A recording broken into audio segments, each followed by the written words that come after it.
고품격 용기 있는 방송 더불어민주당 서울시당 공식 팟캐스트 서당캐 34번째 방송을 시작하겠습니다. 네, 안녕하세요. 저는 서당캐 진행자 김용호입니다. 오늘 방송 저와 함께 만들어갈 진행자 소개해드리겠습니다. 한국사회여론연구소 이은영 소장님 나오셨습니다. 예, 안녕하세요. 오랜만에 뵙습니다. 예, 저와 함게 만들어갈 진행자. 진행자가 이게 좀 잘못된 거 아닌가요? 아니, 맞죠. 고정 진행자 되셨으니까 네, 많은 경쟁자들을 뚫고 이제 고정 진행자 되셨습니다. 네, 감사합니다. 요즘 바쁘시죠? 이제 연말이 돼서요. 네. 이제 거의 마무리는 된 것 같고요. 네. 저희 회사도 오늘 송년회가 있어서 이거 방송 끝나고 바로 또 가봐야 돼요. 아, 그래요? 네네. 송년회 총 직원이 한 400명 되나요?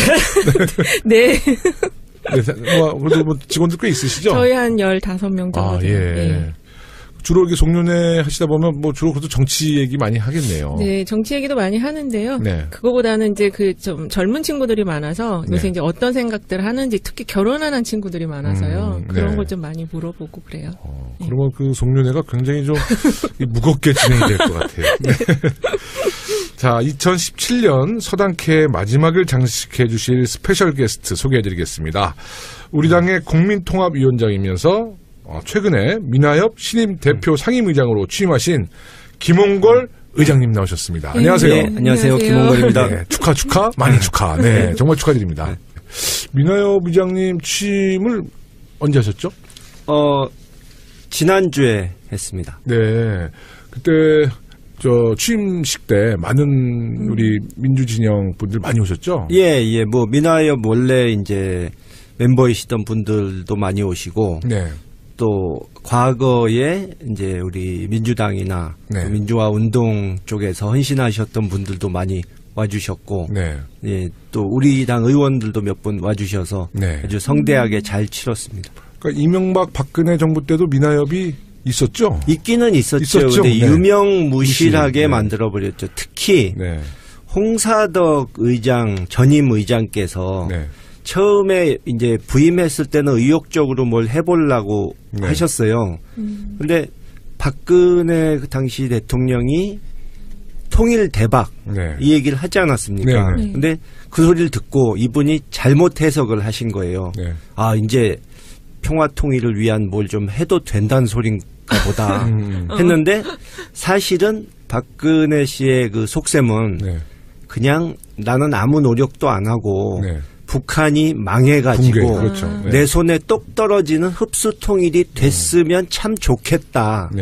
그런 이제 나무 밑에서 감 떨어지기 기대하는 그런 심리였던 것을 전혀 모르고 나섰다가 청와대에서 쓸데없는 짓 하지 말라는 경고 메시지가 나오는 바람에 이제 그 후로 완전히 침체 상태로 들어갔죠. 그러니까 이명박 박근혜 정부 때 민하협의 또 활동 에 대한 이야기를 거의 못 듣다가 이제 우리 김홍걸 의장님께서 이제 취임하시고 나서 우리 많은 국민들이 거는 기대가 큰 것 같아요. 네, 민하협이 1998년도에 만들어졌죠. 내년이면 20돌이 되는 해입니다. 아주 중요한 시기에 어려운 책무를 맡게 됐는데요. 이제 앞으로 좀 민하협에 대한 좀 활동, 어떤 구체적인 활동이 있습니까? 예, 원래 이제 만들어진 취지는. 당시에 이제 이 각종 그 통일운동 단체를 하나로 모아서 이런 이념이나 정치적 성향을 뛰어넘어서 뭔가 좀 공감대를 마련해서 이 민간 교류를 활성화하자.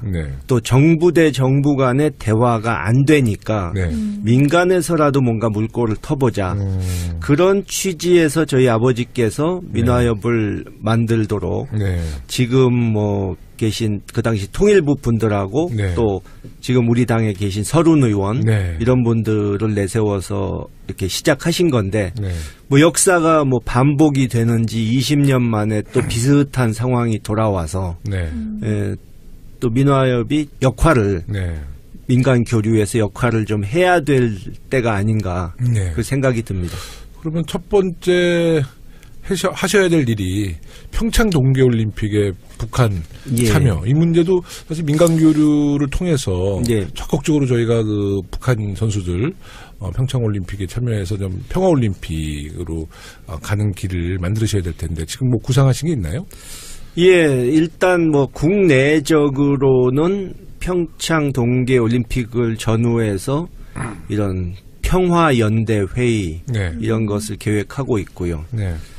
또 이 상황이 잘 풀린다면 기회가 생긴다면 이 민간 교류의 어떤 가능성을 타진하기 위해서 방북도 고려하고 있는데 물론 여러분들 잘 아시다시피 이제 북측과의 어떤 그런 문제는 변수가 워낙 여기저기 많기 때문에 뭐 확정이 되기 전까지는 뭐 알 수가 없죠. 근데 저는 뭐 평창 올림픽에 대해서 우리가 지금 원하는 것은 북측도 참여하고 또 이 중국, 일본 등도 정상급이 와가지고 정말 명실상부한 동북아 평화를 위한 장이 벌어지기를 바라는데 뭐 우리가 바라는 것의 한 60-70%까지는 최소한 이루어지지 않을까 하는 기대를 하고요.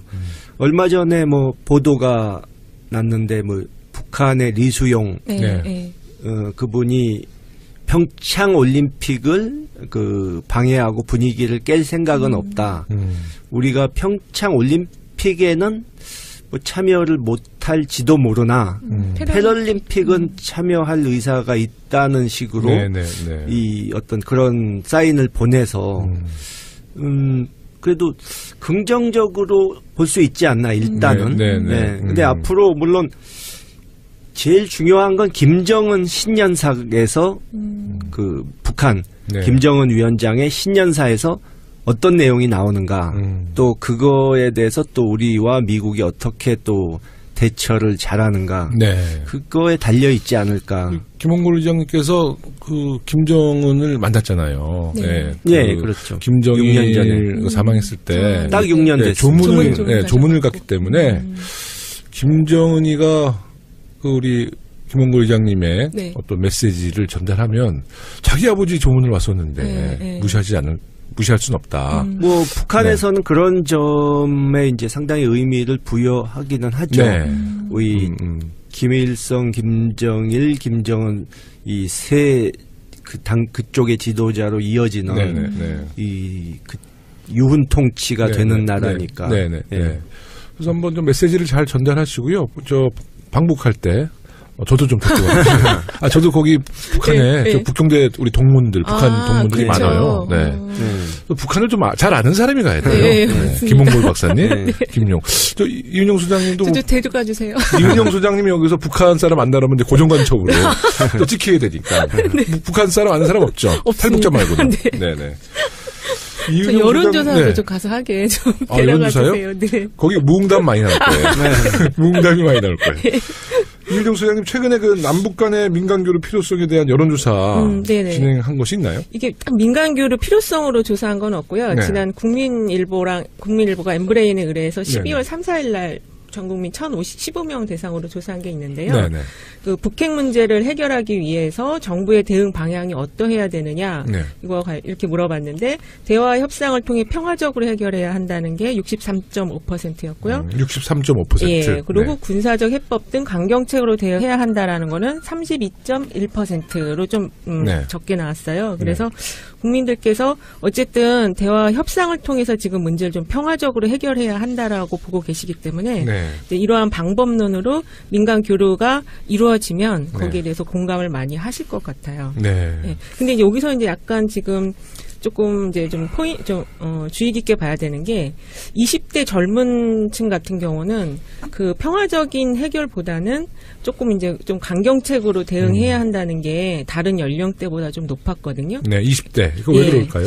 그러니까 아직은 20대가 이 북한에 대한 특히 이제 북핵 문제가 있다 보니까 그 군대 문제라든지 그 이제 전쟁의 가능성에 대한 그 두려움 같은 게 좀 많이 있고 20대 남자 같은 경우는 그 과정에서 이제 군대 문제라든지 이런 것들이 있어서 좀 상당히 부정적인 좀 인식을 많이 갖고 있는 것 같아요. 거기다가 그 20대라 그러면 이제 그 이명박 박근혜 정부가 10년 네, 정부였잖아요. 그렇죠. 그 안에서 그러니까 그 초중고 네네. 학교 다닐 때 그 당시 두 정부의 그렇죠. 그러니까 평화적인 한반도 해결이 아니라 굉장히 강경한 입장에 강경책에 대한 일관적인 뭐 정부에 대한 방침 또 교육 예. 뭐 현상에 의해서 좀 이렇게 북한에 대한 이해도 또 통일 대한민국에 대한 어떤 관심도가 좀 많이 떨어지는 것 같아요. 저도 그런 얘기를 많이 하는데요. 6.15 정상회담 이후에 벌어졌던 그런 남북 간의 긍정적인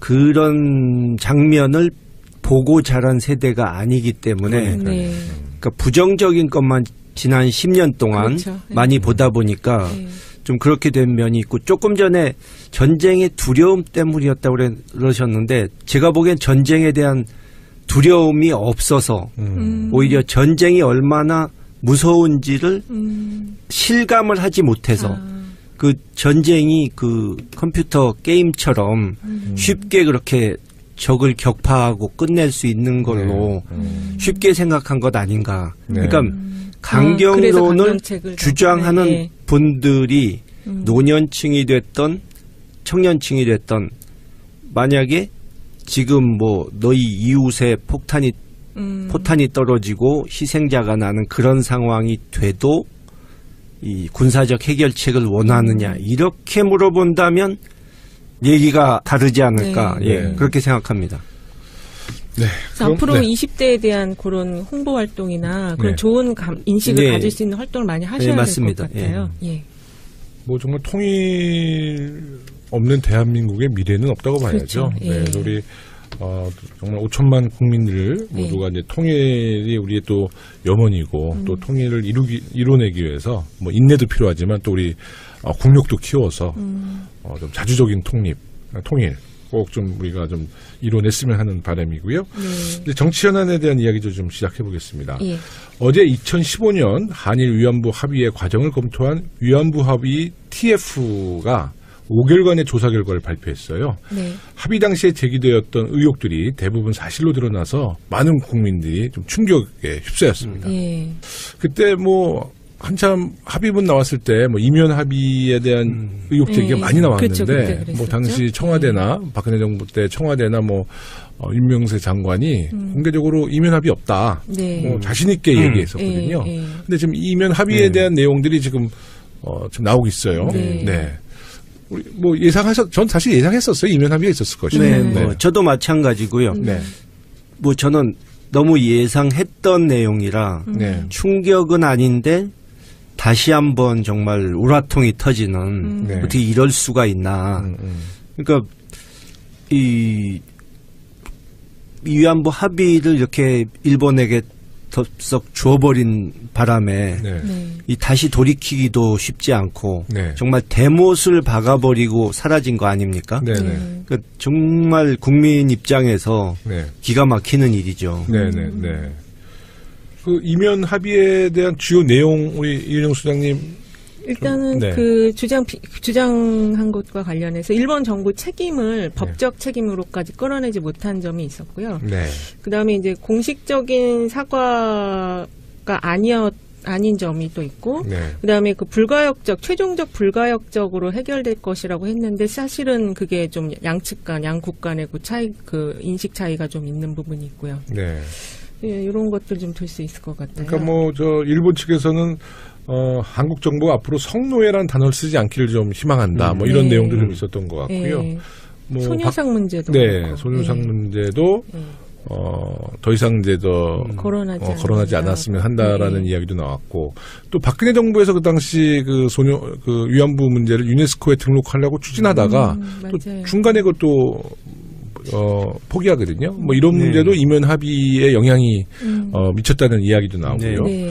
그런데 지금 아베 총리가 오늘 아마 아마 측근들에게 우리 TF에서 발표한 이면 합의에 관련돼서 한국 정부가 문제 제기하니까 자기들은 이 합의에 대해서 1mm도 양보하지 않겠다. 네. 뭐 이렇게 뭐 자기 누구를 통해서 이야기를 했다고 그래요. 그러니까 일본도 굉장히 지금 강경해지고 있는 것 같아요. 오늘 대통령께서도 이거 관련해서 이제 메시지를 내셨거든요. 네네. 근데 거기 메시지를 보면은 일단은 양국 정상 추인을 거쳤지만 정부 간의 공식적인 약속이라고 하더라도 지금 이 문제를 그렇게 해결할 수는 없다고 조금 이제 명확한 입장을 밝히셨거든요. 네. 그리고 근데 이제 그런 발언과 함께 또 이제 일본과의 관계에 있어서는 진정한 마음의 친구가 돼야 되고 미래지향적으로 나아가야 되기 때문에 정상적인 외교 관계에 대해서는 노력하겠다. 네. 그 대신 외교부는 이 협상 관련한 모든 것들을 다시 한번 재검토해서 대책을 마련해라 이렇게 말씀을 하셨거든요. 네, 저는 오면서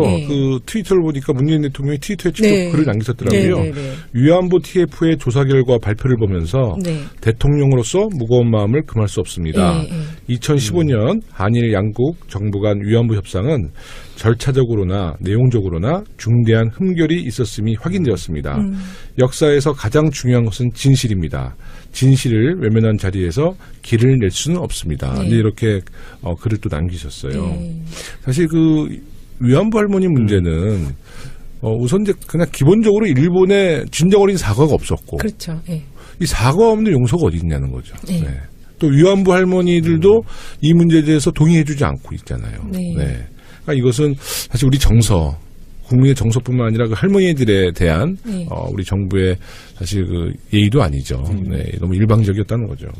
근데 요거 관련해서 여쭤보고 싶은 게 있는데 이미 이제 지난 정부에서 뭔가를 합의를 해서 발표가 나왔었던 거를 이제 다음 정부에서 이렇게 얘기하는 것과 관련해서 이 향후에 이제 외교 관계가 어떻게 전개될 수 있는 건지 그게 좀 궁금하거든요. 외교적으로는 아주 골치 아픈 상황을 만든 거죠. 그러니까 뭐 예를 들어 뭐 지난 정권은 뭐 제대로 판단을 하질 못하는 정권이었으니 물르자 이럴 수도 없고 국제 이 외교 관례상은 사실 쉽게 이걸 되돌릴 방법이 마땅치 않은 것은 사실이죠. 그리고 일본은 어쨌든 자기네들 원하는 걸 챙겨버렸기 때문에 그 사람들은 버티기만 하면 되거든요.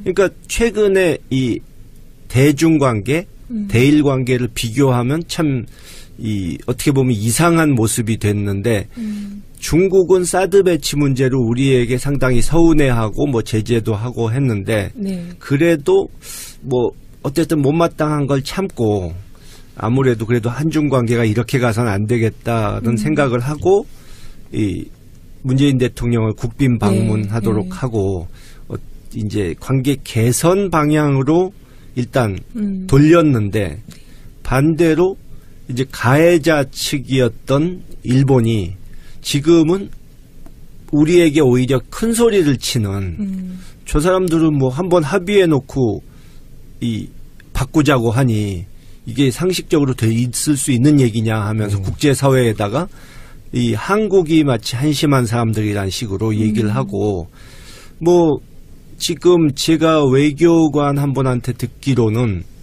우리가 한일 정상회담 얘기를 해도 일본 측에서는 뭐 아쉬울 게 없다는 듯이 그냥 한중일 3국 정상회담 때 만나면 되지 뭘 서두르느냐 이런 식이고 근데 한중일 3국 정상회담이 그거는 시진핑 주석이 동경을 방문할 의사가 있느냐가 좀 의심스럽기 때문에 그게 과연 이루어질지도 모르는 상황이라 그러면 한동안 결국 일본 측은 한일 정상회담 한동안 못해도 괜찮다는 시기예요. 지금. 그러니까 정말 박근혜 정권에서 나라에 큰 해악을 끼치고 갔다. 그러니까 뭐 최순실과 같이 무슨 기업들한테 돈을 뜯어내고 이런 부분은 우리가 단죄를 하고 뭐 돈을 추징하고 벌금 내게 하고 이렇게 할 수도 있지만 이런 부분은 사법적으로 어떻게 할 수도 없는데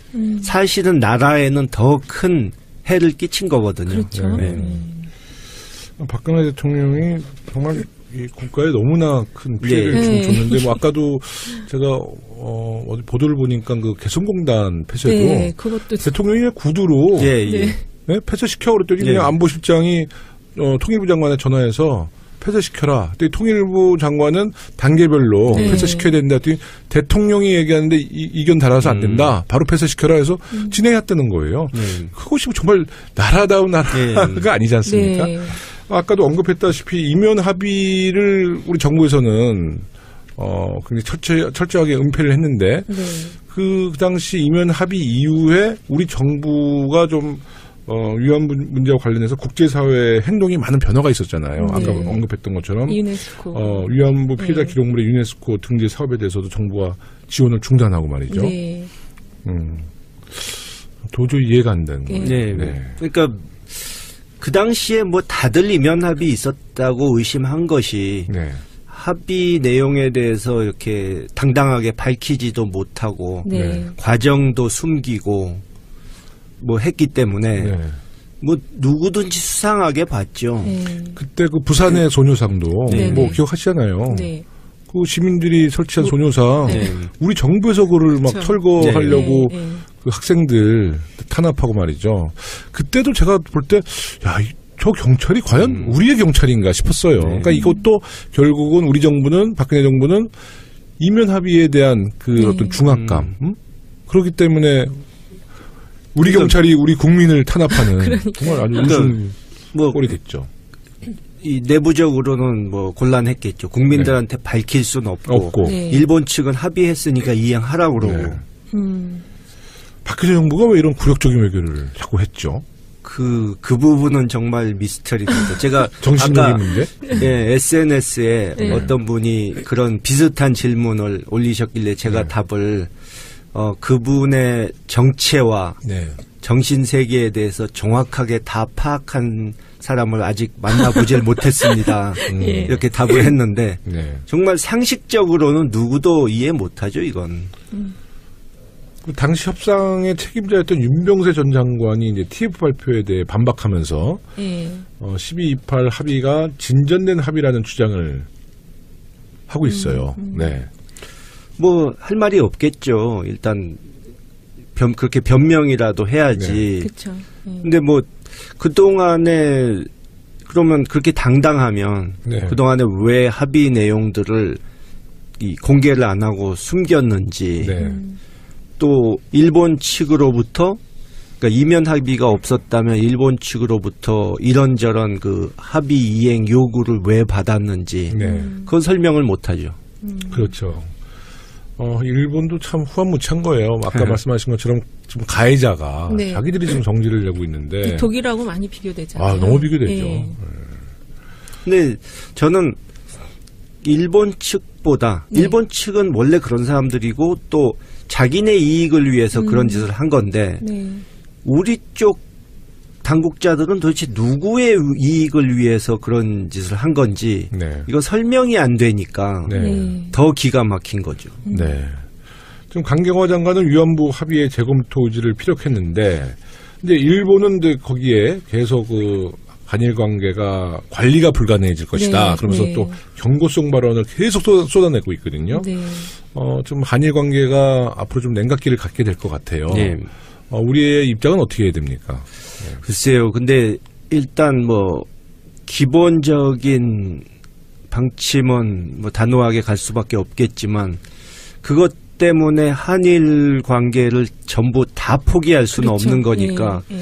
뭐 과거에도 계속 얘기 나온 대로 투트랙으로 네. 과거사 문제는 그것대로 논의하고 나머지 뭐 경제 문화적 교류라든가 협력 이런 부분은 계속 하는 방향으로 만들어 가야 할 텐데 네. 상당히 어려움이 많겠죠. 그리고 시간이 좀 흘러야 되지 않을까. 네. 그러니까 일단 뭔가 양측 정부가 다 체면을 살릴 수 있는 묘안이 나와야 되는데 네. 이게 쉬운 일은 아니니까. 근데 이거는 묘안이 아니라 상식적으로 생각하면 일본이 진정한 사과를 그렇죠. 하고 네, 네. 우리 그 위안부 할머니들이 그 사과를 정말 진심으로 또 받아주는 받아주시고, 것이 네. 이제 양국 간의 그런 그 위안부 할머니 문제를 해소시키는 거 아니에요, 갈등을. 그 현실이 네. 뭐 일본 그 현재 정치적인 분위기가 점점 우경화 돼 가지고 과거사를 이렇게 인정하고 이런 것을 전혀 과거에 뭐 예를 들어서 고노 요에이 의장이라든가 무라야마 총리라든가 이런 분 그런 의식 있는 정치인을 보기가 힘든 정치 상황이라 좀 더 힘들어졌죠. 지난번에 얼마 전에 제가 고노 요에이 의장님을 동경에서 뵙고 얘기를 좀 나누고 왔는데 그분도 참 굉장히 안타까워하시더라고요. 상황이 이렇게 된 것을. 일본 매체도 이 문제에 대해서 굉장히 강경한데요. 아사히 신문은 그래도 좀 중립적으로 썼더라고요. 예, 항상 그래도 아사히가 좀 나은 편이죠. 아사히는 일본 정치인들의 태도를 약간 좀 문제 제기를 했어요. 예전에는 양심적인 지식인들이 일본에도 있어서 교류도 많이 하고 그랬던 것 같은데 지금은 그게 진짜 많이 없는 것 같아요. 정말 드뭅니다. 그런 정치인들이 과거사에 대해서 솔직하게 얘기를 하는 정치인들이. 문재인 대통령이 사드 문제로 12월 13일 날 방중하셨을 때 시진핑 국가주석에게 이제 역지사지 했잖아요. 일본 아베에게도 똑같은 얘기했으면 좋겠어요. 역지사지. 그렇죠. 아니, 자기들이 침략 받았어 봐. 자기들 여성들이 그렇게 인권을 유린당했어 봐요. 그러니까 이거는 보편적인 그냥 인간적인 문제지. 이게 뭐 국가적인 문제라고 한 여성들의 인권 유린에 대해서 일본의 좀 양심 있는 지식층들이 좀 저는 이 문제에 대해서 오히려 일본 보수 정권과 보수 지도자들에게 강력한 메시지를 함께 던져야 될 양심적인 학계 인사들이 있을 거라고 봅니다. 일본도. 저도 그래서 그 상반기에 한일 관계, 또 한중 관계 좀 발전을 위한 행사를 좀 만들어 보려고 좀 준비하고 있습니다. 미나협에서.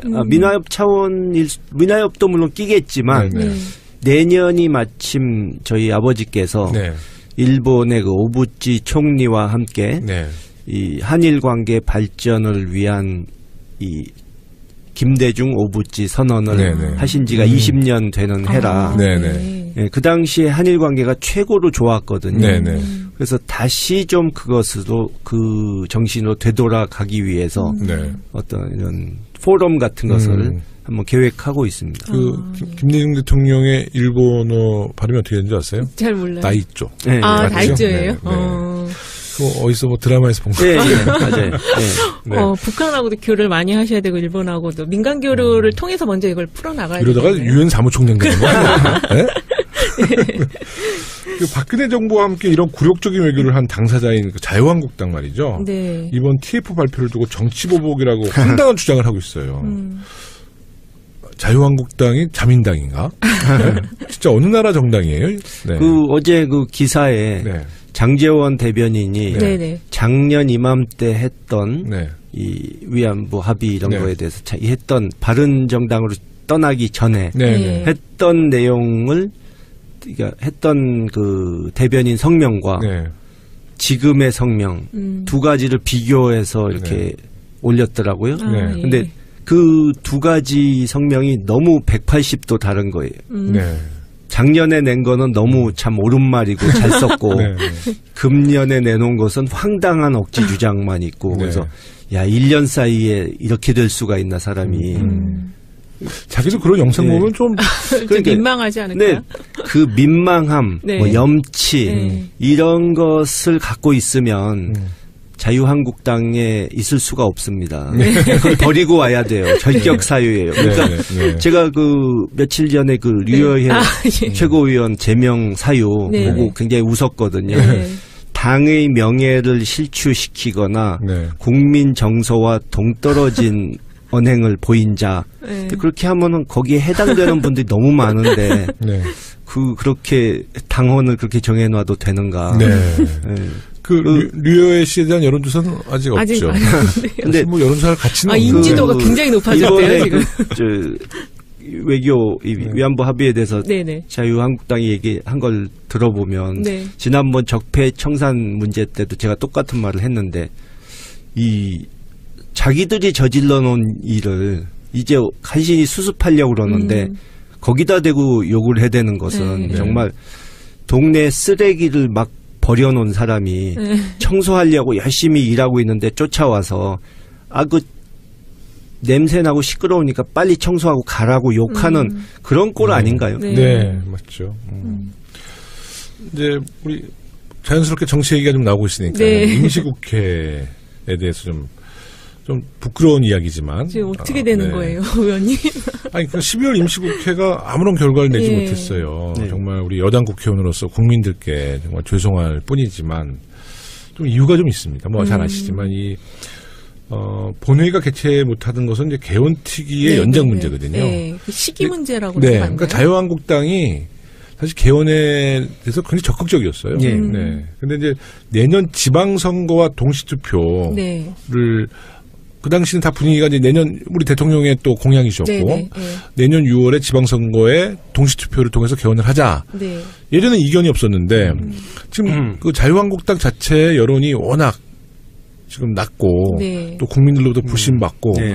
또 6월 선거에서 우리 국민투표를 함께 붙이게 되면 이제 자유한국당 입장에서 문재인 대통령 정부의 중간평가를 좀 하고 싶은데 이게 중간평가보다는 여론 개헌 개헌을 힘을 실어주는 개헌 정국이 되니까. 되는 거죠. 예, 네, 예. 분위기가. 예. 근데 그것 때문에 이제 뭐 당리장략이죠. 네. 선거에 불리하다는 이유로 네. 이제 자꾸 보이콧하는 거예요. 네. 근데 제가 뭐 제 자랑하려는 건 아니지만 자랑 많이 하셔도 돼요. 이 작년 방송은 자랑하는 방송. 작년 이맘때에 네네.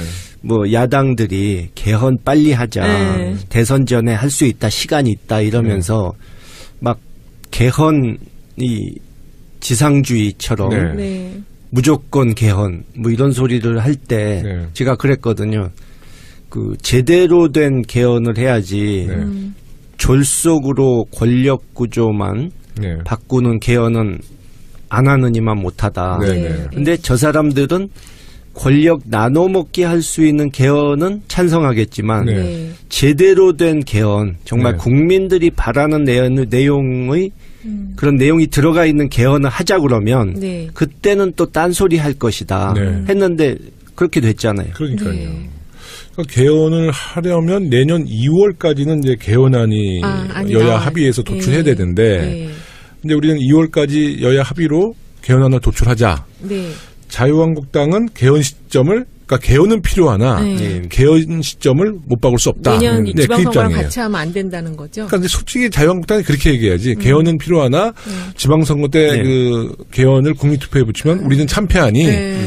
개헌을 나중에 연기하자. 우리 네. 당이 그러면 지방선거에서 진다. 뭐 네. 그런 이야기도 못 하는 거죠. 그러겠죠. 네, 그쪽 입장. 근데 사실 속내는 그렇다는 거예요. 네.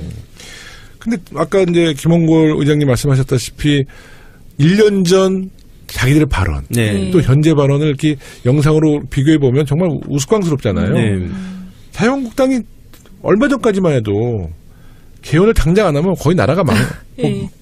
망할 것 같다, 뭐 이런 식이었거든요. 자유한국당의 적은 자유한국당입니다. 네. 과거 이 발언을 네. 다시 네. 꺼내면. 홍준표 대표 공약도 이게 지금 개헌한 걸로 네. 되어 있었는데. 뭐 네. 모든 후보가 다 그랬죠. 네, 그때는 그랬죠. 네. 개헌특위가 국회도 있는데 지금 1년 동안 네. 운영해왔지만 큰 성과를 만들어내지 못했어요. 네. 이런 상황에서 그 국민들이 개헌특위에서 뭘 했는지 모르잖아요. 네. 네. 하도 된 게 없어가지고. 그러니까요. 그리고 이제 지난 방송에서도 저희가 이야기했지만 이제 개헌에 대한 이제 국민들의 관심도가 이제 좀 많이 좀 올라가야 될 것 네, 같아요. 네. 네. 정말 개헌 헌법이야말로 우리 실생활에 네. 공기와 같은 네. 그런 존재이기 때문에 뭔가 결정적인 좀 계기가 있어야 하지 않을까. 네. 근데 이 개헌안 때문에 지금 민생 법안도 같이 연동돼서 처리가 안 되고 있다는 크게 게 문제라는 맞나요? 거죠. 네. 근데 그러니까 개헌 때문에 네. 자유한국당 야당이 그냥 국회 모든 의사 일정을 다 중단시키고 보이콧 놓는 거예요. 아무것도 못하게 하는 거예요. 네. 민생 법안 네. 오늘 또 이 역시 주옥 같은 네.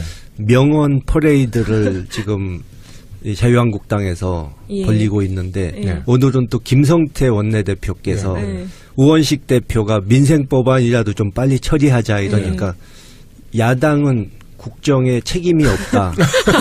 우리 책임 아니다. 근데 책임이 없으면 권한도 없어져야 되는 것 아닌가요? 맞죠. 네. 네. 근데 이분들은 보면 옛날에 이 국민의 정부, 참여정부 때도 그분들 야당 하는 거 봤지만 네. 일단 야당이 돼버리면 갑자기 영원히 여당할 생각 없는 사람들처럼 행동을 해요. 네. 뭐 옛날에 노무현 대통령 때도 네. 장관 청문회 해야 된다고 막 그래가지고 노무현 대통령이 그래 그거 줘라. 나중에 자기들 집권 하면 후회할 거다 했는데 그렇게 됐지 않습니까? 청문회 때문에 국정 운영을 못하겠다고 막 울부짖을 수준까지 되지 않았습니까? 그러니까 뒷일을 생각 안 하고 사는 사람들 같아요. 네. 제가 볼 때는 이 정권 교체가 돼서 제일 지금 좋아하는 분들이 우리 공직자들 같아요. 공무원. 국정감사 우리가 야당 때 국정감사나 뭐 청문회 하면 우리 공직자분들이 굉장히 긴장했거든요. 준비도 많이 하셔야 되고. 준비도 하고 이제 저희가 전투력이 좀 있으니까.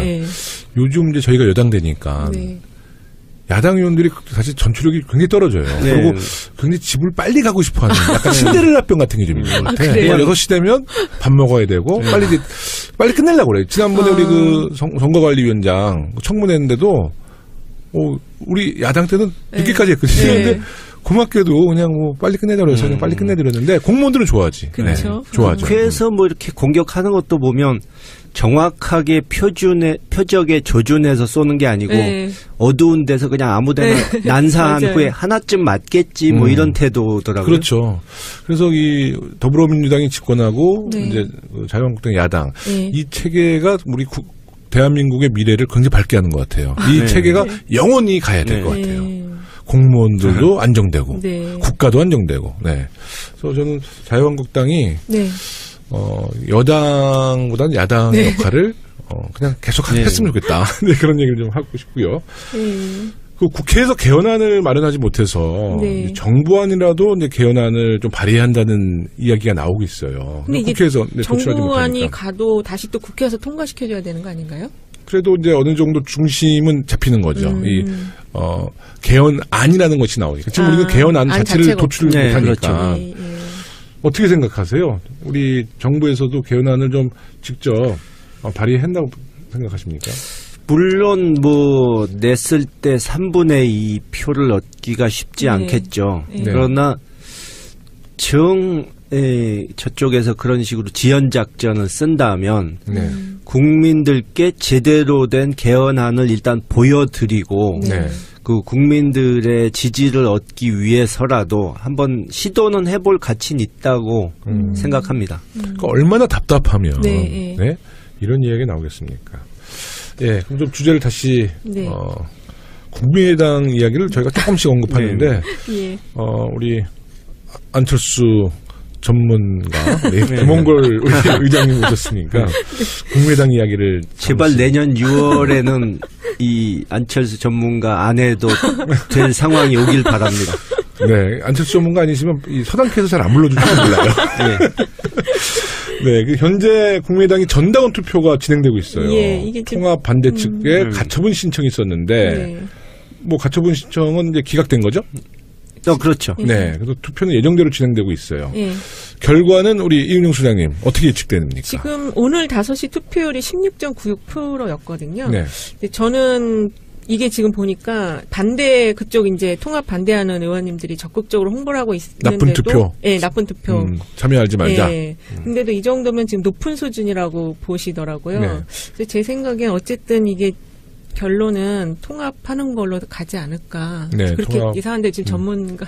글쎄요. 근데 뭐 어제는 굉장히 많이 참여를 했는데 근데 참여할 사람들이 거의 다 참여해서인지 오늘은 별로 없는데 뭐 어차피 이건 요식 행위니까 뭐 또 전당대회도 해야 된다고 그러고 그러니까 결국은 그냥 서로 싸움하다가 결국은 어떻게 갈라져야 되는 상황인 것 같은데 뭐 박지원 의원 같은 분도 선거 전 대선 전까지는 문모닝이었는데 요즘은 안모닝으로 바뀌었더라고요. 그러니까 그 지난번 그 제가 목포에서 그 계란 투척 사건이 있을 때도 이 근거리에 서 있어가지고 제가 좀 그걸 봤는데 안철수 대표는 그래도 같은 당 이렇게 같이 했던 분인데 보고도 이렇게 멀뚱멀뚱 쳐다만 보고 닦아주고 그러지 않으시고요? 닦아주기는커녕 가까이 가서 괜찮냐고 묻지도 않더라고요.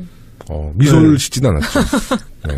그거는 뭐 확실치는 않습니다. 표정에 대해서는. 근데 그 박지원 전 원내대표 좀 더 더 서로 같이 있으면 더 추한 모습만 자꾸 나오니까 네. 빨리 이제 끝난 사이 결별 빨리 하시는 게 좋지 않을까. 네. 아니, 박지원 전 원내대표가 네. 뉴스공장. 네네네. 뉴스공장이 오늘 오전에 인터뷰를 하셔서 네. 우리 안철수 대표를 이렇게 평가하더라고요. 굉장히 순수하고 착한 사람인데 네. 오염이 이렇게 빨리 될 줄 몰랐다. 차라리 연예인을 했으면 잘했을 것이다. 네. 이런 인터뷰를 했어요. 네. 7개월 전에는 문재인 대통령이 이렇게 선출되면 네. 나라 망하고 네. 안철수 후보가 선출돼야 우리나라가 살 수 있다고 네. 그러셨는데 네. 너무 빨리 이게 바뀌는 거 아닌가요? 안철수 대표가 하여튼 승부수를 띄웠는데요. 네. 안철수 대표가 언론 인터뷰를 통해서 당이 살아남기 위해서는 외연 확장이 반드시 필요하다. 네. 의원 수가 줄어들어도 통합정당의 지지율이 지금보다 높다면 네. 외연 확장에 성공하는 거다. 이런 주장을 했어요. 네. 네. 이 세게 주장하고 있죠, 네, 지금. 수도권 젊은 정당으로 변신하겠다고 얘기를 했는데 네. 과연 가능할지는 모르겠어요. 네. 오늘 바른정당의 무슨 모임에 안철수 대표가 참석하셨거든요. 네. 막 거기서 막 안철수 화이팅 막 나오고. 네. 이미 저는- 통합됐어, 거기. 아, 그래요? 저는 이 예언을 또 한 번 하자면 네. 한두 달 만에 그러니까 양쪽의 지지율을 합친 것보다 더 못하게 내려갈 것이다. 합치면 한 지금 12% 정도 예, 인데 예. 그보다 더 아래로. 예, 그리고 오늘은 좀 반어법을 자주 쓰게 되는데 네. 예. 소통과 화합의 정치인으로 유명한 네. 안철수, 유승민 두 분이 이렇게 합쳐지면 네. 어떤 상황이 벌어질지 참 흥미진진합니다. 이건 예언이 아니라 저주인데. 근데 김홍걸 의장님이 이렇게 말씀하면 잘 맞아요. 아, 그러니까요. 흔히 김홍걸의 저주라고 그러지. 네. 이번에 가처분 신청에 서명한 통합반대 의원들이 주로 이제 호남 의원을 네. 주축으로 해서 한 20여 분 정도 됐죠. 네. 통합 반대 측 입장에서는 상당히 의미가 있는 숫자고요. 그 20명의 의원들이 실제로 국민의당의 네. 주도적인 그쵸. 네, 네. 세력인데, 근데 이분들이 이번에 참여를 안 하게 되면 예. 거기는 통합 반대파당이 또 새로 출연하는 건가요? 어떻게 되는 건가요? 글쎄요, 국민들은 솔직히 네. 어느 쪽 반대파와 찬성파가 국민의당에서 몇 명씩 갈라지느냐. 솔직히 국민들은 별로 관심도 없습니다. 그냥 네. 제발 그만 추한 꼴 그만 좀 보여줬으면 네. 좀 조용히 해줬으면 하는 바람이실 텐데 네. 굳이 분석을 하자면 네. 이제 결국은 그 비례대표 의원들을 어떻게 나눠 갖느냐가 문제인데 이제 제가 안철수 대표 입장이라면 그냥 보기 흉한 모습 보여주지 말고 싫다고 하는 비례대표 의원들은 떠나갈 수 있도록 해주겠습니다. 왜냐하면 데리고 있어 봐야 맨날 싸움만 하지 좋을 게 없거든요. 네. 그럼 출당을 시키는 거. 그런 거라도 그러면 해주는 의원직은 게 유지된다면서요? 정치 도의상 서로 깨끗하게 이혼해라 이거죠. 네. 지저분한 꼴을 보이지 말고. 제가 오늘 점심에 이제 언론인들이랑 같이 식사를 했는데 네. 그 20여 명의 그 통합 반대 측 네. 중진 의원들, 호남을 기반한 중진 의원들이 조금 목리나 그런 네. 어떤 강경한 입장이 조금 수그러들고 있대요. 아, 그래요? 몇 분들이. 그래서 실제로 통합이 되면 네. 잔류할 수 있는 의원들도 더 늘어날 수 있는. 늘어날 것이다. 주승용 의원 같은 분은 네. 솔직히 탈당, 복당 네. 해서 경력이 화려하거든요. 네. 그래서 본인은 이제 탈당엔 지쳤다. 어느 쪽으로 기울든 네. 자기는 안 움직이겠다. 이러셨다고 그러더라고요. 그게 보도가 나왔나요? 아니면 전원인가요? 어디서 들었는데 네. 비슷한 보도도 본 것 같아요. 네. 네. 그래서 기자분들도 얘기가 지금 강경한 입장의 몇몇 중진들이 네. 결국은 몇 분들은 그냥 흐름에 따라서 잔류해서 또 바른정당과 통합 쪽으로 갈 것이다 이렇게 예측하는 분들도 있더라고요. 그러니까 제가 전에 얘기했던 또 그 얘기죠. 아니 한두 달 전에 얘기했잖아요. 그 당의 그 당 의원들의 모토는 네. 나만 살고 보자. 당이야 어떻게 됐던 네. 나부터 살고 보자기 때문에 네. 이 행동 통일이라든가 뭐 이런 단합이라든가 이런 것은 맞아요. 기대하면 안 된다. 그러니까 아마 그렇게 될 것 같아요. 이 통합 직전이나 통합되자마자 이제 여론이 발표될 거 아니에요, 여론조사가. 근데 예를 들어서 뭐 12% 이상 나왔다. 그러면 이제 많은 의원들이 잔류할 가능성이 높죠. 그러니까 나만 살고 보자. 이제 김홍구 의장님 말씀처럼. 근데 결국은 전당원 투표 결과에 따라서 만약에 그 통합이 결정이 됐어요. 그러면 지금 반대하는 20여 명의 의원들이 끝까지 그 반대 의사를 철회하지 않고 끝까지 반대를 할 경우에는 그분들은 어떻게 되는 겁니까? 그러면 이제 거의 포트피플 되는 건데. 글쎄, 이 정당사에 없었던 정말 희한한 장면이 나올 수도 있겠죠. 그러니까 20명이 되면, 그러니까 20석이 되면 원내 교섭단체 되는 거 아니에요? 또 신당을 만들까요? 그럴 수도 있죠. 아, 그럴 수도 있어요? 일단 원내 교섭단체가 아닌 무소속으로 있는 거는 불편하니까. 근데 만약에 20석이 안 되고 뭐 한 14석 정도 된다. 그러면 더 복잡해지겠네. 할 데가 없는 거 아니에요? 못 나가죠, 그러면. 안에서 반대하는. 그들은 그냥 포트피플이에요? 그냥 배 타고 막 떠돌아 다니다가 어떻게 되는 거예요, 그러면? 근데 정말 이런 일은 유례 없는 전례가 없기 때문에 예상을 한다는 것 자체가 그리고 전혀 체질이 다른 이 바른정당과 국민의당 통합도 흔치 않은 일이고 일단 안철수 대표 같은 정치인이 우리 역사상 없었거든요. 그렇기 때문에 정말 예측하기 힘든 거죠. 아마 전문가들 중에도 자신 있게 얘기하는 분 없을 겁니다.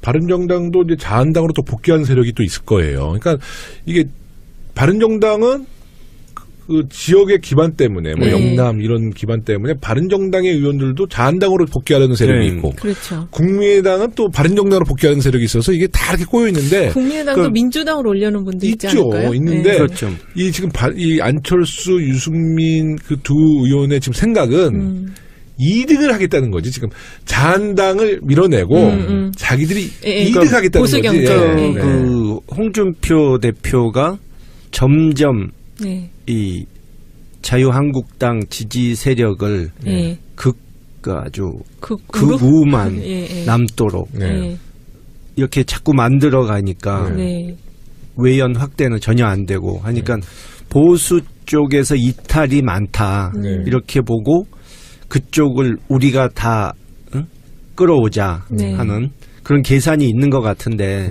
뭐 계산은 계산이고 현실은 또 다를 수 있는 거죠. 근데 그 바른정당 의원들 중에 그러니까 결국 안철수 대표나 그쪽이나 어차피 합당해서 잘 된다는 자신이 있는 게 아니고 가만히 있으면 죽으니까 그래도 이래주거나 저래주거나 한번 시도나 해보자 이런 거기 때문에 뭐 일단 지금은 조용히 있더라도 가만 보니까 했는데 신통치 않다 효과가 이러면은 에이 역시 자유한국당으로 돌아가자 이럴 사람도 나올 수 있죠.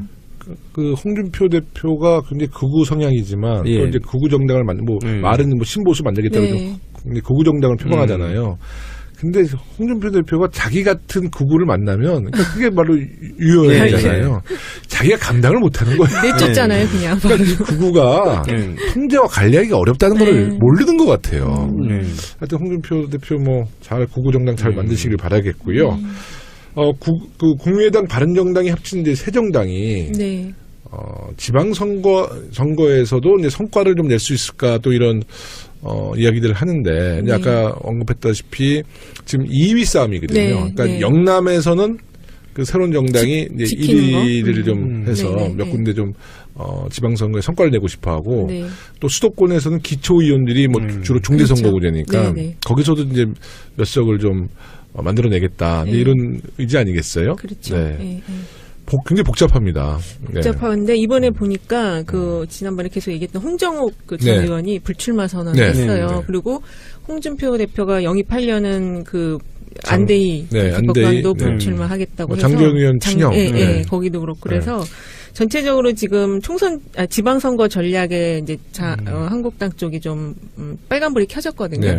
근데 전반적으로 보면 지금 이 흐름은 2020년 총선 때 모든 게 정리될 수 있는 것이 아닌가 좀 그렇게 네. 보여지거든요. 네, 그래서 네, 네. 어쨌든 지방선거에서는 목표한 만큼의 성과를 이루지 못하더라도 국민의당, 바른정당이 합쳐진 새 정당이 여기는 이제 그 기초의원이나 광역의원 정도만 어느 네. 정도 들어가면 된다고 생각하는 것 같고 총선을 염두에 두지 않나 네. 이렇게 저는 보여져요. 네, 맞습니다. 네. 벌써 이제 마칠 시간이 됐습니다. 우리 김홍걸 의장님은 1부 마치시고 네. 다시 또 1부로 가셔야죠. 네. 2017년도 마지막 방송이 될 것 같아요. 네, 우리 청취자분들께 덕담 한마디 해주시죠. 네. 우리 청취자 여러분들 중에도 작년에 이제 촛불 집회에 열심히 나오셔가지고 정권 교체를 하는데 큰 힘을 주셨던 분들이 많으실 것으로 생각합니다. 네. 여러분들 덕분에 정권 교체가 되고 이제 하나둘씩 적폐청산이 돼가는 모습을 보게 됐는데 내년에는 또 더 우리가 기대하던 성과가 더 많이 나올 수 있도록 같이 노력하길 바랍니다. 그리고 저 개인적으로 아까 말씀드린 대로 이제 지금 어려운 상황에 놓인 이 외교 안보 문제, 이 남북 관계 그리고 주변국과의 관계 이 개선을 위해서 제가 최선을 다해서 조그만 성과라도 내년 이맘때는 좀 보여드릴 수 있도록 노력을 하겠습니다. 너무 네. 그 든든한 말씀을 해주셨는데요. 네, 2018년도 네. 마지막 방송에 이제 김홍걸 의장님 네. 나와서 내년의 북한, 각오를 말씀해 주셨어요. 개성공단이 네. 다시 이제 부활을 되고 아주 굉장히 좋은 소식 많이 네. 전달해 주시기를 바라겠습니다. 그럼 저는 하나 네. 여쭤보고 싶은 게 꼭 있었어요. 만나뵙게 진작에 좀 되면. 하시지 방송 마치려고 그러니까 마지막 태클을 거시네요. 지금 국민의당에 있는 의원님들 있잖아요. 네. 다 호남 의원님들이 많으신데 그 이전에 많이 보셨잖아요. 네. 또 함께 또 한솥밥도 먹었는데 그분들 지금 모습을 보시면 어떤 느낌이 드신지 한번 진짜 여쭤보고 싶었거든요. 근데 뭐 한마디로 네. 자업자득이다. 그러니까 그분들이 안철수 대표를 지금 막 욕하지 않습니까? 네. 근데 그분들 중에 안철수 대표가 어떤 사람인지 몰라서 네. 뭐 그런 얘기 했잖아요. 뭐 외계인하고 얘기하는 것 같다. 뭐 벽에다 대고 얘기하는 것 같다. 그거 모르고 작년에 국민의당 같이 시작한 게 아닙니다. 알지만 안철수 대표는 당을 만드는 데 있어서 의원들이 필요하고 지역 기반이 필요하고 또 뭐 호남 쪽 의원들은 당을 만들려면 대권 주자급이 하나쯤 있어야 되고 이러니까 서로 상대를 존중하지도 않고 좋아하지도 않지만 그런 척하면서 손을 잡았던 거죠. 네. 근데 이제 이용 가치가 서로 떨어지니까 이제 막 추한 모습이 나오는 거죠. 그러니까 이 결국 눈앞의 작은 이익에만 연연하고 이 정말 정치인으로서의 이 도의와 이 대의를 버리는 그런 식의 정치를 하면 오래 못 간다. 또 남을 비난해가지고 얻어지는 반사이익만 가지고 정치하려고 해서는 결코 성공할 수 없다 하는 교훈을 우리가 얻을 수 있는 거죠. 네. 깔끔하게 정리해 주셨네요. 네, 그럼 고품격 용기 있는 방송 서당캐 34번째 방송 1부를 마치겠습니다. 끝까지 청취해 주신 청취자분들께 감사드리면서 저희는 내일 2부에서 찾아뵙겠습니다. 감사합니다. 네, 감사합니다. 자 같은 경우는 그 과정에서 이제 군대 문제라든지 이런 것들이 있어서 좀 상당히 부정적인 좀 인식을 많이 갖고 있는 것 같아요. 거기다가 그 20대라 그러면 이제 그 이명박 박근혜 정부가 10년 정도였잖아요. 그렇죠. 그 안에서 그러니까 그 초중고 학교 다닐 때 그 당시 두 정부의 그렇죠. 그러니까 평화적인 한반도 해결이 아니라 굉장히 강경한 입장에 강경책에 대한 일관적인 뭐 정부에 대한 방침 또 교육 뭐 현상에 의해서 좀 이렇게 북한에 대한 이해도 또 그렇죠. 통일 대한민국에 대한 어떤 관심도가 좀 많이 떨어지는 것 같아요. 저도 그런 얘기를 많이 하는데요. 6.15 정상회담 이후에 벌어졌던 그런 남북 간의 긍정적인 그런 장면을 보고 자란 세대가 아니기 때문에 그러니까 부정적인 것만 지난 10년 동안 그렇죠. 많이 보다 보니까 좀 그렇게 된 면이 있고 조금 전에 전쟁의 두려움 때문이었다고 그러셨는데 제가 보기엔 전쟁에 대한 두려움이 없어서 오히려 전쟁이 얼마나 무서운지를 실감을 하지 못해서 그 전쟁이 그 컴퓨터 게임처럼 쉽게 그렇게 적을 격파하고 끝낼 수 있는 걸로 쉽게 생각한 것 아닌가. 그러니까 강경론을 주장하는 분들이 노년층이 됐던 청년층이 됐던 만약에 지금 뭐 너희 이웃에 포탄이 떨어지고 희생자가 나는 그런 상황이 돼도 이 군사적 해결책을 원하느냐 이렇게 물어본다면 얘기가 다르지 않을까 그렇게 생각합니다. 네. 앞으로 20대에 대한 그런 홍보 활동이나 그런 좋은 인식을 가질 수 있는 활동을 많이 하셔야 될 것 같아요. 뭐 정말 통일 없는 대한민국의 미래는 없다고 봐야죠. 그렇죠. 우리 정말 5천만 국민들 모두가 이제 통일이 우리의 또 염원이고 또 통일을 이뤄내기 위해서 뭐 인내도 필요하지만 또 우리 국력도 키워서 좀 자주적인 통일 꼭 좀 우리가 좀 이뤄냈으면 하는 바람이고요. 정치 현안에 대한 이야기도 좀 시작해 보겠습니다. 어제 2015년 한일 위안부 합의의 과정을 검토한 위안부 합의 TF가 5개월간의 조사 결과를 발표했어요. 합의 당시에 제기되었던 의혹들이 대부분 사실로 드러나서 많은 국민들이 좀 충격에 휩싸였습니다. 그때 뭐 한참 합의문 나왔을 때 뭐 이면 합의에 대한 의혹 제기가 많이 나왔는데 뭐 당시 청와대나 박근혜 정부 때 청와대나 뭐 윤명세 장관이 공개적으로 이면 합의 없다. 뭐 자신 있게 얘기했었거든요. 근데 지금 이면 합의에 대한 내용들이 지금 나오고 있어요. 우리 뭐 전 사실 예상했었어요. 이면 합의가 있었을 것이다. 뭐 저도 마찬가지고요. 뭐 저는 너무 예상했던 내용이라 충격은 아닌데 다시 한번 정말 우라통이 터지는 어떻게 이럴 수가 있나.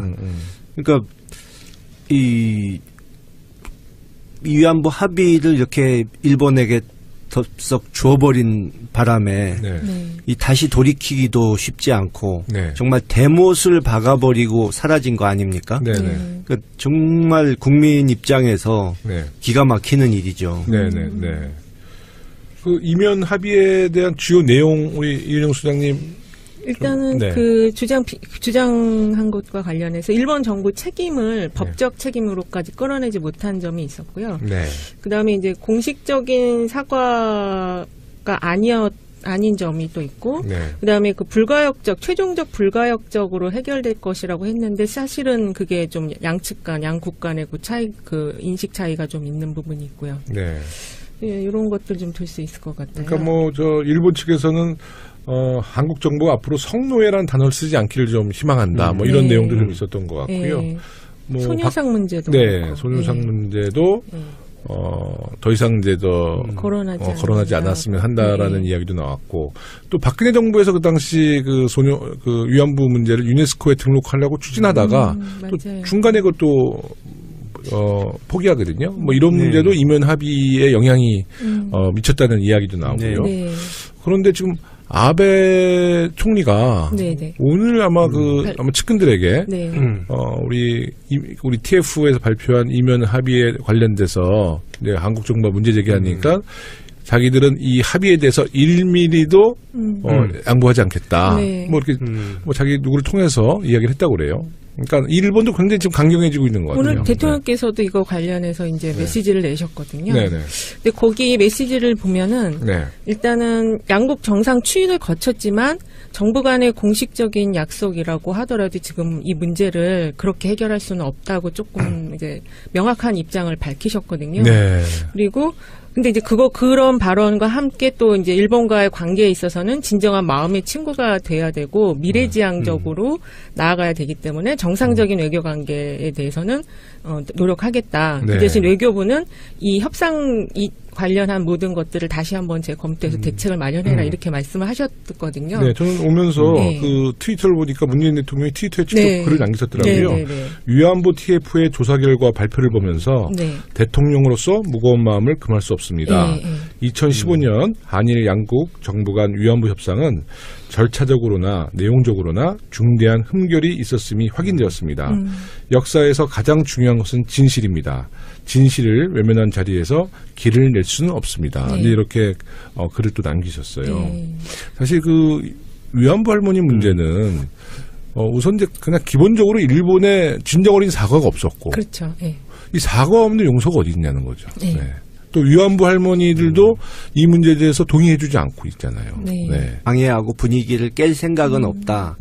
우리가 평창 올림픽에는 뭐 참여를 못할지도 모르나 패럴림픽은 참여할 의사가 있다는 식으로 이 어떤 그런 사인을 보내서 그래도 긍정적으로 볼 수 있지 않나 일단은. 근데 앞으로 물론 제일 중요한 건 김정은 신년사에서 그 북한 김정은 위원장의 신년사에서 어떤 내용이 나오는가 또 그거에 대해서 또 우리와 미국이 어떻게 또 대처를 잘하는가 그거에 달려 있지 않을까. 김홍걸 의장님께서 그 김정은을 만났잖아요. 그렇죠. 김정일 6년 전에 사망했을 때 딱 6년 됐어요. 조문을 갔기 때문에 김정은이가 그 우리 김홍걸 의장님의 어떤 메시지를 전달하면 자기 아버지 조문을 왔었는데 무시할 수는 없다. 뭐 북한에서는 그런 점에 이제 상당히 의미를 부여하기는 하죠. 우리 김일성, 김정일, 김정은 이 세 그쪽의 지도자로 이어지는 그 유훈 통치가 되는 나라니까. 그래서 한번 좀 메시지를 잘 전달하시고요. 저 방북할 때. 저도 좀 듣고 저도 거기 북한에 저 북경대 우리 동문들, 북한 동문들이 많아요. 북한을 좀 잘 아는 사람이 가야 돼요. 김홍걸 박사님, 김용. 저 이윤영 소장님도 저 데려가 주세요. 이윤영 소장님이 여기서 북한 사람 안 나라면 이제 고정관첩으로 또 찍히게 되니까. 북한 사람 아는 사람 없죠. 탈북자 말고는. 저 여론조사도 좀 가서 하게 좀 데려가 주세요. 거기 무응답 많이 나올 거예요. 무응답이 많이 나올 거예요.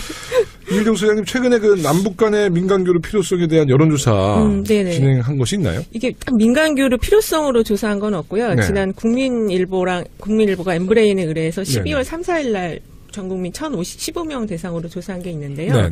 그 북핵 문제를 해결하기 위해서 정부의 대응 방향이 어떠해야 되느냐 이거 이렇게 물어봤는데 대화 협상을 통해 평화적으로 해결해야 한다는 게 63.5%였고요. 63.5%. 그리고 군사적 해법 등 강경책으로 대응해야 한다라는 거는 32.1%로 좀 적게 나왔어요. 그래서 국민들께서 어쨌든 대화 협상을 통해서 지금 문제를 좀 평화적으로 해결해야 한다라고 보고 계시기 때문에 이러한 방법론으로 민간 교류가 이루어지면 거기에 대해서 공감을 많이 하실 것 같아요. 근데 여기서 이제 약간 지금 조금 이제 좀 주의 깊게 봐야 되는 게 20대 젊은 층 같은 경우는 그 평화적인 해결보다는 조금 이제 좀 강경책으로 대응해야 한다는 게 다른 연령대보다 좀 높았거든요. 20대. 이거 왜 그럴까요? 그러니까 아직은 20대가 이 북한에 대한 특히 이제 북핵 문제가 있다 보니까 그 군대 문제라든지 그 이제 전쟁의 가능성에 대한 그 두려움 같은 게 좀 많이 있고 20대 남자 고품격 용기 있는 방송 더불어민주당 서울시당 공식 팟캐스트 서당캐 34번째 방송을 시작하겠습니다. 안녕하세요. 저는 서당캐 진행자 김용호입니다. 오늘 방송 저와 함께 만들어갈 진행자 소개해드리겠습니다. 한국사회여론연구소 이은영 소장님 나오셨습니다. 안녕하세요. 오랜만에 뵙습니다. 저와 함께 만들어갈 진행자. 진행자가 이게 좀 잘못된 거 아닌가요? 맞죠. 고정 진행자 되셨으니까 많은 경쟁자들을 뚫고 이제 고정 진행자 되셨습니다. 네, 감사합니다. 요즘 바쁘시죠? 이제 연말이라서요. 네. 이제 거의 마무리는 된 것 같고요. 네. 저희 회사도 오늘 송년회가 있어서 이거 방송 끝나고 바로 또 가봐야 돼요. 아, 그래요? 네네. 송년회 총 직원이 한 400명 되나요? 네. 네, 그래도 뭐 직원들 꽤 있으시죠? 저희 한 15명 정도. 아, 예. 네. 주로 이렇게 송년회 하시다 보면 뭐 주로 그래도 정치 얘기 많이 하겠네요. 네, 정치 얘기도 많이 하는데요. 네. 그거보다는 이제 그 좀 젊은 친구들이 많아서 요새 네. 이제 어떤 생각들을 하는지 특히 결혼하는 친구들이 많아서요. 그런 네. 걸 좀 많이 물어보고 그래요. 그러면 그 송년회가 굉장히 좀 무겁게 진행이 될 것 같아요. 네. 자, 2017년 서당캐의 마지막을 장식해 주실 스페셜 게스트 소개해드리겠습니다. 우리 당의 국민통합위원장이면서 최근에 민화협 신임 대표 상임의장으로 취임하신 김홍걸 의장님 나오셨습니다. 네, 안녕하세요. 네, 안녕하세요. 김홍걸입니다. 네, 축하, 많이 축하. 네, 정말 축하드립니다. 민화협 의장님 취임을 언제 하셨죠? 지난주에 했습니다. 네, 그때 취임식 때 많은 우리 민주진영 분들 많이 오셨죠? 예, 뭐 민화협 원래 이제 멤버이시던 분들도 많이 오시고. 네. 또 과거에 이제 우리 민주당이나 네. 민주화 운동 쪽에서 헌신하셨던 분들도 많이 와주셨고, 네. 예, 또 우리 당 의원들도 몇 분 와주셔서 네. 아주 성대하게 잘 치렀습니다. 그러니까 이명박 박근혜 정부 때도 민화협이 있었죠? 있기는 있었죠. 근데 네. 유명무실하게 네. 만들어버렸죠. 특히 네. 홍사덕 의장 전임 의장께서. 네. 처음에 이제 부임했을 때는 의욕적으로 뭘 해보려고 네. 하셨어요. 근데 박근혜 당시 대통령이 통일 대박 네. 이 얘기를 하지 않았습니까? 네. 근데 그 소리를 듣고 이분이 잘못 해석을 하신 거예요. 네. 아, 이제 평화 통일을 위한 뭘 좀 해도 된다는 소린가 보다 했는데 사실은 박근혜 씨의 그 속셈은 네. 그냥 나는 아무 노력도 안 하고 네. 북한이 망해가지고 그렇죠. 네. 내 손에 똑 떨어지는 흡수 통일이 됐으면 참 좋겠다. 네. 그런 이제 나무 밑에서 감 떨어지기 기대하는 네. 그런 심리였던 것을 전혀 모르고 네. 나섰다가 청와대에서 쓸데없는 짓 하지 말라는 경고 메시지가 나오는 바람에 네. 이제 그 후로 완전히 침체 상태로 들어갔죠. 네. 그러니까 이명박 박근혜 정부 때 민화협의 뭐 또 활동에 대한 이야기를 거의 못 듣다가 이제 우리 김홍걸 의장님께서 이제 취임하시고 나서 우리 많은 국민들이 거는 기대가 큰 것 같아요. 네. 민화협이 1998년도에 만들어졌죠. 내년이면 20돌이 되는 네. 해입니다. 아주 중요한 시기에 어려운 책무를 맡게 됐는데요. 이제 앞으로 좀 민화협에 대한 좀 활동, 어떤 구체적인 활동이 있습니까? 예, 원래 이제 만들어진 취지는 네. 당시에 이제 이 각종 그 통일운동 단체를 하나로 모아서 이런 이념이나 정치적 성향을 뛰어넘어서 뭔가 좀 공감대를 마련해서 네. 이 민간 교류를 활성화하자. 네. 또 정부 대 정부 간의 대화가 안 되니까 네. 민간에서라도 뭔가 물꼬를 터보자. 그런 취지에서 저희 아버지께서 민화협을 만들도록 네. 지금 뭐 계신 그 당시 통일부 분들하고 네. 또 지금 우리 당에 계신 서른 의원 네. 이런 분들을 내세워서 이렇게 시작하신 건데 네. 뭐 역사가 뭐 반복이 되는지 20년 만에 또 비슷한 상황이 돌아와서 네. 또 민화협이 역할을 네. 민간 교류에서 역할을 좀 해야 될 때가 아닌가 네. 그 생각이 듭니다. 그러면 첫 번째 하셔야 될 일이 평창 동계올림픽의 북한 예. 참여. 이 문제도 사실 민간 교류를 통해서 예. 적극적으로 저희가 그 북한 선수들 평창 올림픽에 참여해서 좀 평화 올림픽으로 가는 길을 만드셔야 될 텐데 지금 뭐 구상하신 게 있나요? 예, 일단 뭐 국내적으로는 평창 동계올림픽을 전후해서 이런 평화연대 회의 네. 이런 것을 계획하고 있고요. 네. 또 이 상황이 잘 풀린다면 네. 기회가 생긴다면 이 민간 교류의 어떤 가능성을 네. 타진하기 위해서 방북도 고려하고 있는데 네. 물론 여러분들 잘 아시다시피 이제 북측과의 어떤 그런 문제는 네. 변수가 워낙 여기저기 네. 많기 때문에 네. 뭐 확정이 되기 전까지는 뭐 알 수가 없죠. 네. 근데 저는 뭐 평창 올림픽에 대해서 모든 우리가 지금 원하는 것은 북측도 참여하고 네. 또 이 중국, 일본 등도 정상급이 와가지고 정말 명실상부한 동북아 평화를 위한 장이 벌어지기를 바라는데 네. 뭐 한 우리가 바라는 것의 한 60-70%까지는 최소한 이루어지지 않을까 하는 기대를 하고요. 얼마 전에 뭐 보도가 났는데 뭐 북한의 리수용 네. 네. 네. 그분이 평창 올림픽을